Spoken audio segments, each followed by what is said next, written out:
Hey everybody, it's Hammy, and today we're making seriously caffeinated cookies. Roost Sablés. A sablé is basically just a really good sugar cookie. It is a French dough, which means lots and lots of butter and a little bit of technique. And the cool thing is, once you make one dough, you can make a bunch of different kinds of cookies, which we're gonna do. But for our first video, we're only gonna make the kind of flagship cookie of the Roost. It is pronounced sablé, not sable. Sable is the overworked porcupine. Is she a porcupine? Or is she a... We're gonna need butter, eggs, sugar, flour, cornstarch, a little bit of salt, and vanilla. Now these are special occasion cookies, so I'm gonna use fresh vanilla bean, and in fact I'm only gonna use half of this because it smells very good, and it's making the kitchen smell really good. These are powerful things. I'm only gonna use half of it. You can just use vanilla extract if you want. Right, so I'm using a combination of all-purpose flour and some cornstarch. Now the cornstarch is gonna make these have a nice satisfying crunch, and the dough won't get as much gluten in it, which is bad. We're not making bread, we're making cookies. We want nice, crumbly, delicious, buttery cookies. Okay, but before anything, I'm gonna combine all of these together. The cornstarch, the salt. You can sift it, but I hate sifting, so I'm just gonna whisk it up a little bit. Be careful, you don't wanna spill flour all over your counter. Let's see if we can make these cookies without spilling any flour. Alright, now I'm gonna use my stand mixer because I'm working with a lot of dough, but frankly, you can make this by hand using either a whisk or a hand mixer. I'm still injured, so I'm gonna go with my big stand mixer. In the bowl of your mixer goes all of your butter. Make sure that it's soft. And all of your sugar. Powdered, please. Start it slow so you don't get sugar everywhere. Alright, after about a minute or two, you're going to want to scrape down the sides so that every ounce of sugar and butter hits the beaters. Alright, continue mixing, but we're going to go a little bit faster now.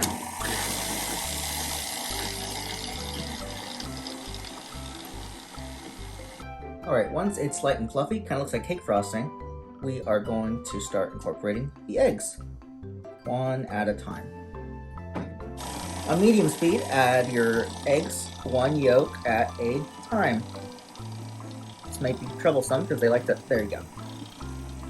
Let that mix in completely. And another egg yolk.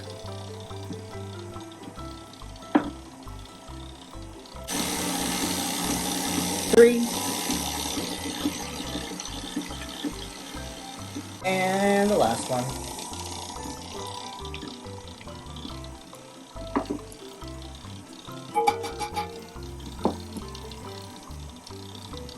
Now I'm gonna add my vanilla beans. This is the part where you want to add extract if you're using that instead.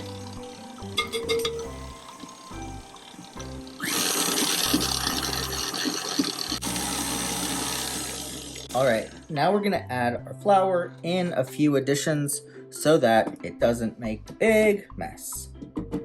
First, we're gonna scrape down the sides of the bowl. And let's add our dry stuff, a little bit at a time. About a third of it. And mix on low.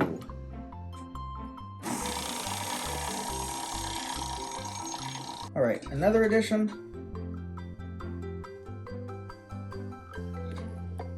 And the last. Oh darn, I got a little bit of flour on the counter. Oh well, we tried. Let's mix that in. So now you've got this big hunk of dough, and you're gonna want to divide it into 4 equal pieces. I'm gonna eyeball it. Well, you can eyeball it. I'm gonna use a scale because I like to be precise. So what I did is I took the batches and I rolled them out into a 1-quart Ziploc bag, and I'm going to show you how to do that. But because our roux sablés are going to have an addition, this is the part where you can add additions before you put your dough to rest.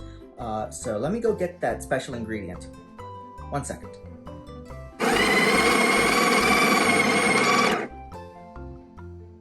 Ground espresso. About a teaspoon and a half. You don't want it to be too coffee flavored, just a hint. And you want to work it in pretty quickly. In fact, it doesn't even have to be worked in all the way. We can leave some specks. These can be marbled cookies, that's okay. Into the bag goes our dough. Put it near the center. And then you're going to want to seal it up. Flatten it down a little bit, I guess you can work with it. Alright, now seal it up. Almost all the way. You're going to want to leave a little pocket there so that air can escape. And then we're going to roll it out.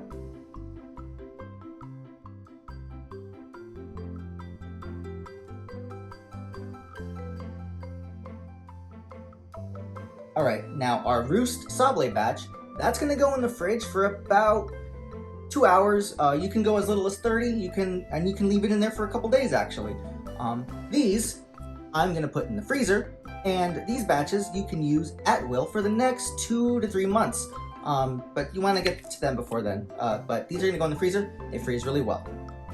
Alright, so before I even grab the dough out of the fridge, I'm going to line my baking sheet with some parchment, in this case Silpat. Make sure that you do that as well. Alright, here is our dough, and here's how we're going to harvest it. Alright, so I don't like wasting Ziploc bags, I reuse these all the time. So what I'm going to do is I'm going to carefully, you could tear through it if it's being especially difficult.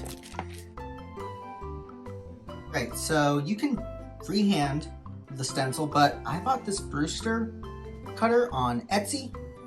You can find something similar, use whatever you have, but you could probably freestyle it. Brewster's not terribly complicated. Right, so Brewster came out a little craggly, so for the next couple cookies that I cut out, I'm actually going to dip this in flour first. Right, now let's remove the dough around. Okay, so we made a bunch of Brewsters, and I have a little bit of leftover cookie dough. That's okay, I'm just going to put it back into that Ziploc bag that I destroyed and fold it up and put it in the freezer, and I can use it in future batches of cookies. As for these are going to go in the fridge or the freezer for at least 10 minutes. In the meantime, you can preheat your oven. Alright, these cookies have been in the freezer for about 10 minutes. Do not skip this step, otherwise your cookies will spread and make a big mess and ruin the definition, and all of your hard work will be ruined. But now they can go straight into the oven.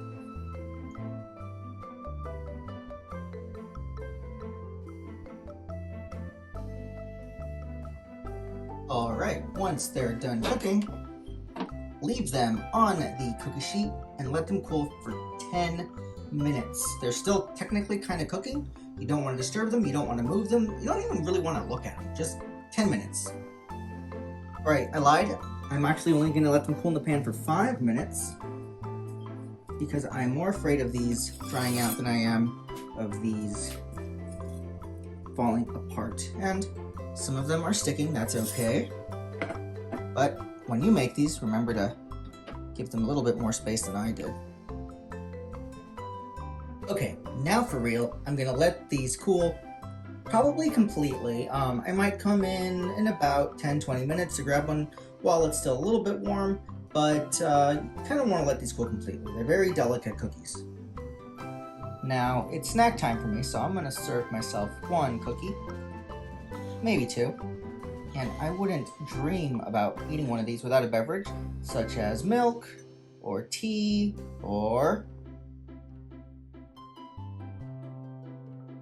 freshly brewed cup of coffee. Brewster, let's see if you taste good. Super duper buttery, and a little hint of coffee. But let's get a bigger hint of coffee, yeah?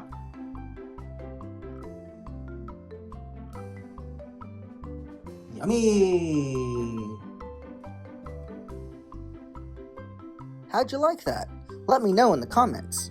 In the meantime, be sure to check out all of these Animal Crossing videos. There's plenty more coming too, especially with the cookie dough I just made. Anyway, thanks for watching. See you guys next time. Bye!